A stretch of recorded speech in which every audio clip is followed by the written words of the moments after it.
Hello everyone, welcome back to my channel Fens classes. Last class में हमने kinematics start की थी, जिसमें हमने स्पीड, वेलोसिटी, रेस्ट, मोशन, ये कुछ टर्म्स देखी थी and types of speed, types of velocities देखी थी। आज पहले हम लोग आगे जाने से पहले एक बार थोड़ा सा रिव्यू ले लेते हैं उस क्लास का।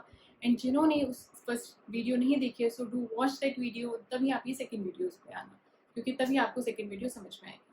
तो हमने लास्ट क्लास में रेस्ट एंड मोशन की बात की थी, जिसमें हमने क्या देखा था, कोई भी ऑब्जेक्ट रेस्ट में कब कहेंगे, if that object does not change its position with respect to time as well as with respect to surroundings. And motion में कब कहेंगे किसी भी object को, an object is said to be in motion if it changes its position with time and with respect to the surroundings. And the note point is rest and motion are relative terms. कोई भी चीज़ को हम absolutely rest या absolutely motion में नहीं कह सकते। फिर हमने speed and velocity के बारे में बात की थी। speed क्या होती है, distance upon time, velocity displacement upon time, distance और displacement के बारे में हमने कुछ डिस्कशन किया था। आज फर्दर मूव करने से पहले हम लोग लास्ट क्लास से रिलेटेड कुछ न्यूमेरिकल्स कर लेते हैं, उसके बाद हम अपने नेक्स्ट टॉपिक पर चलते हैं। तो आज का जो फर्स्ट न्यूमेरिकल रहेगा आपका वो है, a car is moving along X axis as shown in the figure. एक फिगर बनाए हुए एक्स एक्सिस पे कार मूव कर रही है, right. It moves from O to P in 18 seconds. एक कार है जो कि ओ टू पी में, ओ पॉइंट से पी पॉइंट में 18 सेकंड्स में पहुंच रही है, and P to Q in 16 seconds, and back वो आ रही है पी से क्यू 6 सेकंड्स में। So what is the average velocity and average speed of the car in going from O to P and back, and second है O to P and back to Q। Hopefully question clear होगा। आप solution देखने से पहले एक बार question खुद try कीजिए, उसके बाद सॉल्यूशन करा। क्या है, एक कार जो है वो O से P पॉइंट पर मूव कर रही है along x axis in 18 seconds and वो P से Q बैक आ रही है in 6 seconds। So what is the average speed and average velocity? First point है, we have to find the average speed and average velocity of the car in moving from O to P। जब car O से P की तरफ जा रही है तब हमें एवरेज स्पीड और एवरेज वेलोसिटी निकालना। तो एवरेज स्पीड का क्या फॉर्मूला होता है, हमने लास्ट क्लास में देखा था, total distance upon total time. So in moving from O to P the car has covered a distance of 360 km. So total distance is 360 and the time given is 18 seconds. So average speed is 360 upon 18, that is 20 meter per second. Next हमने average velocity निकालनी। Average velocity क्या होता है, displacement upon time, right. Total displacement upon total time. Total displacement हम कैसे निकालते हैं, first point से लास्ट पॉइंट, जिस पॉइंट पर कार गई है उस पॉइंट पर हम एक स्ट्रेट लाइन ड्रॉ कर लेते हैं, दैट इज आवर डिस्प्लेसमेंट। सो ओ से पी, ये ऑलरेडी स्ट्रेट लाइन है। ओ से पी हमको डिस्टेंस गिवन है 360 एंड टाइम इज 18 सेकंड। तो 360 अपॉन 18, 20 मीटर पर सेकंड। डिस्टेंस और डिस्प्लेसमेंट बोथ आर इक्वल, और ये हमने लास्ट क्लास में देखा भी था कि अगर स्ट्रेट लाइन मोशन होगा and the straight line motion अगर स्ट्रेट लाइन मोशन होगा एंड वो सेम डायरेक्शन में होगा, so then distance and displacement are equal. So ये हमने आज न्यूमेरिकल्स के से देख भी लिया। अब नेक्स्ट क्या है, O to P and back to Q। अब कार जो है O से P पर गई है एंड बैक आ गई वो P to Q, then again you have to find average speed and velocity. O से P पर गई है, that is the distance covered is 360, फिर P से Q वापस आई है, यानी कि डिस्टेंस कितना हो गया, 360 माइनस 240। पहले हम एवरेज स्पीड निकाल लेते हैं। एवरेज स्पीड का क्या फॉर्मूला होता है, total distance upon total time. Total distance कितना होगा, O से P 360, फिर वापस 360 से P से वो Q पर आई, तो डिस्टेंस कितना हो गया, 360 minus 240, that is 120। So 360 plus 120 upon time कितना लगा, O से P पर जाने में 18 सेकेंड्स और P से Q पे आने में कितने सेकेंड्स लगे, 18 माइनस 12 6, राइट। तो 18 plus 6 is 24। So average speed is 360 plus 120 upon 24, that is again 20 meter per second. Hopefully ये चीज क्लियर होगी, ठीक है। अब क्या है, एवरेज वेलोसिटी। एवरेज वेलोसिटी क्या निकालना है, O से P and back to Q। Average velocity निकालने के लिए हमें डिस्प्लेसमेंट चाहिए। डिस्प्लेसमेंट को जरा भी फर्क नहीं पड़ता आप किस रास्ते से कहाँ से आए, उसे क्या पता चाहिए, आप O पर गए और उसका फाइनल पॉइंट क्या है, Q। एक कार है जो O से P पर गई एंड P से Q पर आकर रुक गई, देखिए फाइनल पॉइंट क्या, Q है। तो O से Q तक कितना क्या होगा डिस्प्लेसमेंट, O से Q ही निकालेंगे ना हम डिस्प्लेसमेंट, बिकॉज डिस्प्लेसमेंट को नहीं पता कि आप किस रास्ते से है, उसको फर्क नहीं पड़ता। Displacement is independent of the path. तो O से Q पर कितना डिस्प्लेसमेंट हुआ, O से P, P से Q, फाइनल पॉइंट तो Q हो गया ना। So we have to calculate the displacement between O and Q। So O से Q कितना डिस्प्लेसमेंट हुआ, 240। So displacement is 240 और टाइम टेकन इज O से P पर 18 सेकंड्स एंड P से Q पर 12, यानी कि 18 माइनस 12 6, 24। मोस्टली बच्चे क्या करेंगे, O से Q में डिस्प्लेसमेंट उनको पता है कि इनिशियल और फाइनल पॉइंट जरूर, तो 240 लिख दिया। बट ओ से क्यू के अकॉर्डिंगली वो टाइम देख लेंगे, यानी कि 12 सेकेंड्स, वो रॉन्ग होगा। टाइम हम लोग वही कंप्लीट पाथ ट्रेवल में जितना टाइम लगा वो देखेंगे, बट डिस्प्लेसमेंट हम क्या देखेंगे, सिर्फ इनिशियल और फाइनल पॉइंट। ये हो गया न्यूमेरिकल फर्स्ट। अभी हम देखेंगे न्यूमेरिकल 2। सो हमारा सेकेंड न्यूमेरिकल है, on a 60 kilometer track, a train travels the first 30 kilometer with uniform speed of 30 kilometer per hour. How fast the train travels the next 30 kilometers so as the average speed is 40 kilometer per hour for the entire trip. क्या है, 60 kilometre track है जिस पे train travel कर रही है, क्या given है, 30 किलोमीटर जो स्पीड, सॉरी 30 किलोमीटर डिस्टेंस था, ट्रैक टोटल कितना है 60 किलोमीटर है ना, 60 किलोमीटर ट्रैक है टोटल। अब इस 60 में से 30 किलोमीटर जो ट्रैक था वो ट्रेन ने 30 किलोमीटर पर आवर की स्पीड से ट्रेवल करा, और जो नेक्स्ट 30 किलोमीटर वो किस ट्रिप से किस स्पीड से ट्रेवल किया, ये हमको निकालना है। जब एवरेज स्पीड ट्रेन की गिवन है 40 किलोमीटर पर आवर, तो सबसे पहले हम गिवन लिख लेते हैं। S1 कितना गिवन है हमारे पास 30 किलोमीटर, S1 की स्पीड कितनी गिवन है 30 किलोमीटर पर आवर। फिर S2 कितना गिवन है 30 किलोमीटर, और V2 हमको निकालना है, and also average speed is 40 kilometre per our. हम एवरेज स्पीड का फॉर्मूला लगाते हैं, क्या होता है formula, total distance upon total time. Total distance is S1 plus S2 upon total time, time given नहीं है तो कैसे निकालते हैं time, distance upon speed, that is S1 upon V1 plus S2 upon V2। Clear हो रहा है, कुछ डाउट तो नहीं है, बहुत बेसिक सा है। अब S1 और S2 हमको पता है इक्वल है, both are equal and is equal to 30 kilometre. So हमने क्या कर दिया, S1 प्लस S2 की जगह S कर दिया, S plus S is 2S divided by again S 1 upon V1 plus 1 upon V2। बहुत सिंपल मैथ्स है, एंड देन S से S कैंसिल हो जाएगा। सो the formula is V1 V2 का एलसीएम लेंगे तो फॉर्मूला आ जाएगा हमारे पास 2V1 V2 upon V1 plus V2। Direct अगर फॉर्मूला लर्न है आपको तो आप डायरेक्ट ये फॉर्मूला भी लगा सकते हैं, ठीक है।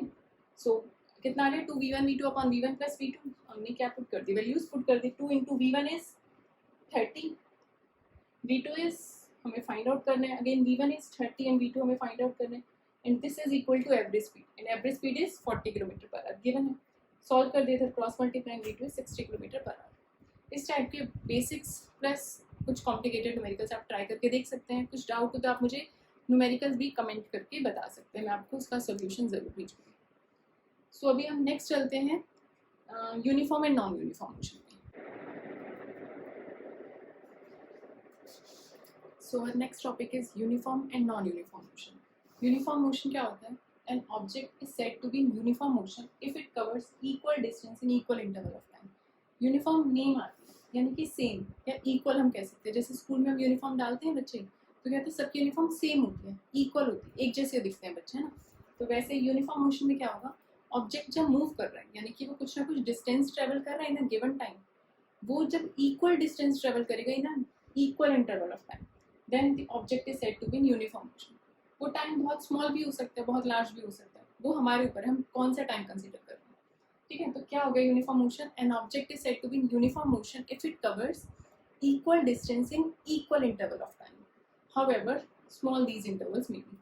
अब यूनिफॉर्म मोशन का कुछ अगर मैं एग्जांपल लूँ तो आप कैसे समझोगे, जैसे कोई कार है वो मूव कर रही है, उसे हम यूनिफॉर्म मोशन में कब कहेंगे, कार ने टोटल डिस्टेंस 1200 मीटर ट्रेवल किया। एक कार है जो मूव कर रही है और उसने टोटल डिस्टेंस 1200 मीटर कवर किया, हमने ओडोमीटर से देख लिया। अब क्या है, कैसे पता चलेगा वो यूनिफॉर्म मोशन में है या नहीं, अगर कार ने 60 सेकंड्स में 1200 मीटर डिस्टेंस कवर किया, 30 सेकंड्स में 600 डिस्टेंस ट्रेवल किया, 15 सेकंड्स में 300, यानी कि आप यहाँ से निकालोगे स्पीड या वेलोसिटी निकालोगे तो क्या है, डिस्टेंस अपॉन टाइम। क्या होता है स्पीड, डिस्टेंस अपॉन टाइम, वो सेम आएगा, कितना आएगा 1200 upon 60, 1200 upon 60 is 20 meter per second, 600 upon 30 is 20 meter per second, 300 upon 15 is 20 meter per second, यानी कि यूनिफॉर्म मोशन में वेलोसिटी सेम रहती है, सिंपल सी बात है, ठीक है। कुछ इंपॉर्टेंट कैरेक्टरिस्टिक्स या इंपॉर्टेंट फीचर्स हम कह सकते हैं यूनिफॉर्म मोशन के, क्या क्या होंगी, velocity in uniform motion does not depend upon choice of origin and does not depend upon choice of time interval. Velocity जो भी यूनिफॉर्म मोशन पे वो डिपेंड नहीं करेगी कि हमारा ओरिजिन क्या है, मतलब वेलोसिटी तो हर जगह कांस्टेंट है, हम कहीं पर भी निकालें, यूनिफॉर्म मोशन में वेलोसिटी हर जगह सेम रहती है, हम कहीं पर भी निकालें, रीजन उसका कुछ भी हो सकता है, और किसी भी टाइम पर निकालें, velocity at any time, at any instant of time and at any choice of region is always same, so it does not depend upon choice of region as well as on the time interval, ठीक है। अगर बोला जाए कि velocity uniform motion में 30 seconds पर suppose 20 metre per second है. So what is the velocity at 60 second. So velocity constant ही रहेगी हमेशा, जितनी पहले थी उतनी ही रहेगी. इसमें uniform motion. For an object in uniform motion no force is required to maintain its motion. कोई हमें एक्स्ट्रा फोर्स नहीं देना पड़ रहा है. कोई ऑब्जेक्ट यूनिफॉर्म मोशन में ट्रेवल कर रहा है, उसके लिए हमें एक्स्ट्रा फोर्स नहीं देना उसको मूव करवाने के लिए. वो अपने ही फोर्स से मूव कर सकते हैं. And the next is instantaneous velocity is equal to average velocity in uniform motion. Instantaneous velocity क्या होती है? At any instant of time हम जो वेलोसिटी निकालते हैं, दैट इज इंस्टेंटेनियस वेलोसिटी. इसलिए मैंने आपको बोला था कि लास्ट वीडियो देख कर आना. ये सारी चीजें लास्ट वीडियो से related. So instantaneous velocity is always equal to average velocity. Average velocity हम किसी भी चीज़ का एवरेज निकालते हैं, क्या करते हैं? टोटल डिवाइडेड बाय जितने भी सम अप है. जैसे कोई भी हमारे 5 सब्जेक्ट्स हैं, तो हमको अगर उसका एवरेज निकालना है तो हम कैसे निकालते हैं? 5 सब्जेक्ट्स के मार्क्स डिवाइडेड बाय 5. ऐसे एवरेज वेलोसिटी कैसे निकालते हैं? Total distance upon total time. तो यूनिफॉर्म मोशन में हर पॉइंट पर वेलोसिटी सेम है, इसलिए एवरेज भी सेम ही आएगा, है ना. जैसे आपके 5 सब्जेक्ट्स हैं और सब में आपके 90 मार्क्स, तो आपका एवरेज कितना आएगा? 90 ही आएगा ना. वैसे ही instantaneous velocity is equal to average velocity in uniform motion always because velocity remains constant at each instant. Clear हो गया? इससे जस्ट अपोजिट होते हैं नॉन यूनिफॉर्म. यूनिफॉर्म मोशन में क्या था? वेलोसिटी सेम रहती है. नॉन यूनिफॉर्म में वेलोसिटी चेंज होती है, आइदर इट्स डायरेक्शन चेंजेस और इट्स स्पीड चेंजेस. वेलोसिटी हम सबको पता है वेक्टर क्वांटिटी है, दैट मीन्स वो मैग्नीट्यूड यानी कि value as well as direction दोनों पर डिपेंड करती है. तो या तो उसकी मैग्नीट्यूड चेंज हो जाए या फिर डायरेक्शन चेंज हो जाए. दोनों में से कुछ भी चेंज होगा तो वेलोसिटी ऑटोमेटिक चेंज होगी. सो जब वेलोसिटी सेम रह रही है ऑल इंस्टेंट ऑफ टाइम, तो वो क्या हो गया? Uniform motion. और वेलोसिटी अगर चेंज हो रही है तो वो क्या हो गया? Non uniform motion. For example, अगर मैं अपने घर से कहीं बाहर ट्रेवल कर रही हूँ, तो मेरी जो गाड़ी होगी वो कहाँ से स्टार्ट होगी? रेस्ट से स्टार्ट होगी. दैट मीन्स उस पॉइंट पर उसकी वेलोसिटी क्या है? 0. फिर स्पीड जो होगी वो धीरे धीरे तेज होने लग जाएगी. एक पॉइंट पर आएगा जहाँ पर हो सकता है ट्रैफिक जैम वगैरह, वहाँ पर गाड़ी रुकेगी भी. क्या हो सकता है? उसकी स्पीड स्लो होगी या कहीं जाने पर. और फिर जब मेरी डेस्टिनेशन आएगी, देन अगेन मेरी स्पीड क्या हो जाएगी? 0 हो जाएगी. धीरे होते होते 0 हो जाएगी. दैट मीन्स पूरे इंटरवल ऑफ टाइम में, पूरे डेस्टिनेशन, पूरे डिस्टेंस में कभी गाड़ी तेज हुई है, कभी स्पीड कम हुई है, कभी स्पीड ज़्यादा हुई है, कभी स्पीड 0 भी हुई है. दैट मीन्स हर पॉइंट पर, हर टाइम पर अलग अलग वेलोसिटी थी. It means velocity is not constant and that is the non uniform motion. Clear हो गया? यूनिफॉर्म में velocity is same, uniform. And non uniform motion में वेलोसिटी चेंज होगी, आइदर डायरेक्शन चेंजेस और इट्स वैल्यू और magnitude changes. ठीक है. So हमारा नेक्स्ट टॉपिक रहेगा एक्सेलरेशन. एक्सेलरेशन क्या होता है? Acceleration of an object is defined as the rate of change in velocity of an object. Acceleration is simply हमें ये बताते हैं इज हाउ फास्ट और how slow the velocity changes with time. Velocity time के साथ कैसे change हो रही है, जो ये बताएगा वो क्या होगा? एक्सेलरेशन. वेलोसिटी क्या होता है? डिस्प्लेसमेंट अपॉन टाइम, है ना. और एक्सेलरेशन क्या होता है? वो change in velocity upon time, कि टाइम के साथ वेलोसिटी में कितना चेंज हो रहा है. That is nothing but acceleration. It is how fast और how slow the velocity changes with time. So acceleration को हम कैसे डिफाइन करेंगे? Change in velocity upon time. Acceleration की को हम लोग स्मॉल ए से डिनोट करते हैं. Acceleration is equal to change in velocity upon time taken. Velocity is a vector quantity. So acceleration भी कैसी क्वांटिटी हो जाएगी? Vector quantity. That means acceleration has both magnitude as well as direction. Vector quantity कौन सी होती है? जिनमें magnitude और डायरेक्शन दोनों. यूनिट क्या होगी? वेलोसिटी की यूनिट क्या होती है? मीटर पर सेकेंड, है ना.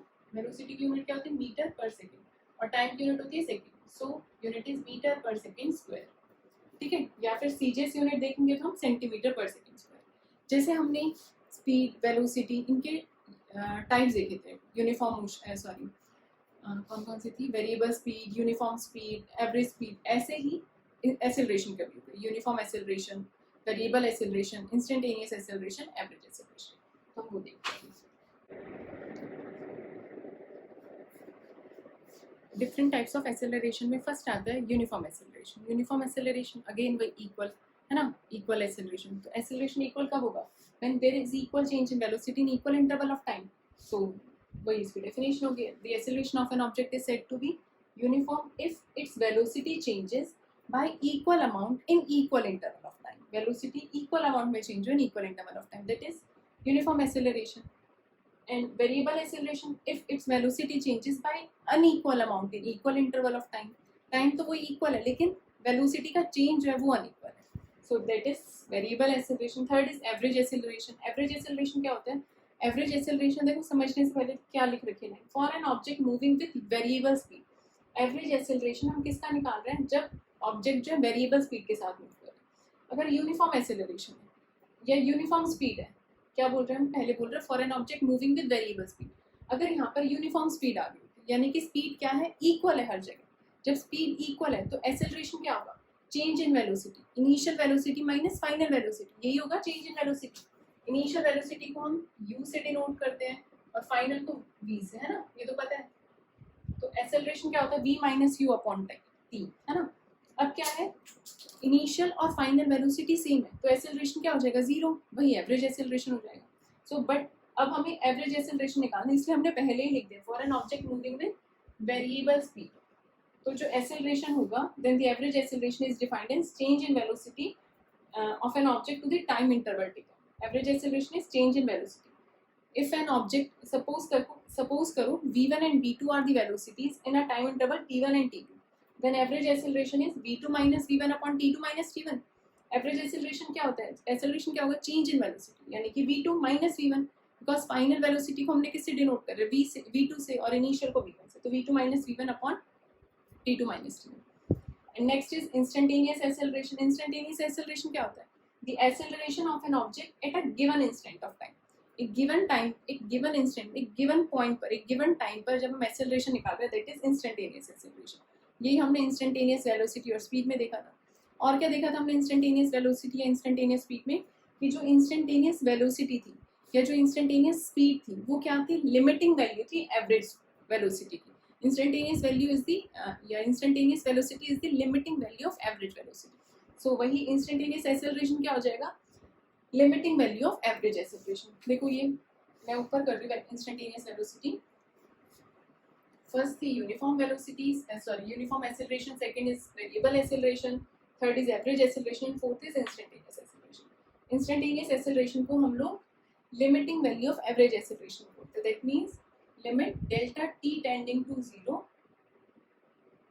Instantaneous acceleration equal to limit delta T tending to zero average acceleration. Average acceleration कितना आया था हमारे पास? Delta V upon delta T.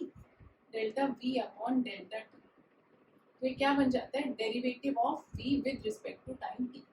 So हमारे पास एक्सेलरेशन क्या आ गया? Instantaneous acceleration D V upon D. ठीक है.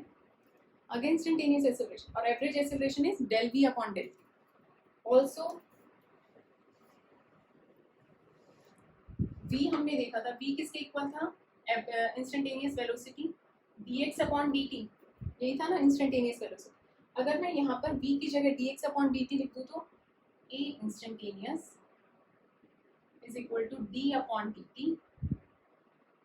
v की जगह मैं क्या पुट कर दूँ? dx upon dt, right. Because ये लास्ट क्लास में हमने देखा था कि v किसके इक्वल होता है? dx upon dt. v निकालने के लिए क्या होता है? वो पोजीशन वेक्टर का derivative and acceleration is velocity का derivative. a instantaneous is equal to d by dt dx upon dt, तो ये किसके इक्वल हो गया? d square x upon dt square. सो हमारे पास इंस्टेंटेनियस एक्सेलरेशन का एक फॉर्मूला dv upon dt तो है ही, एक और कौन सा आ गया? d square x upon dt square. Next class में मैं आपको पहले डेरिवेटिव बता दूंगी कैसे डिफरेंशिएशन किया जाता है, फिर उसके बाद में न्यूमेरिकल्स करेंगे. तो a instantaneous is dv upon dt, v instantaneous is dx upon dt. ये इंपॉर्टेंट है ये तीनों फॉर्मूलाज.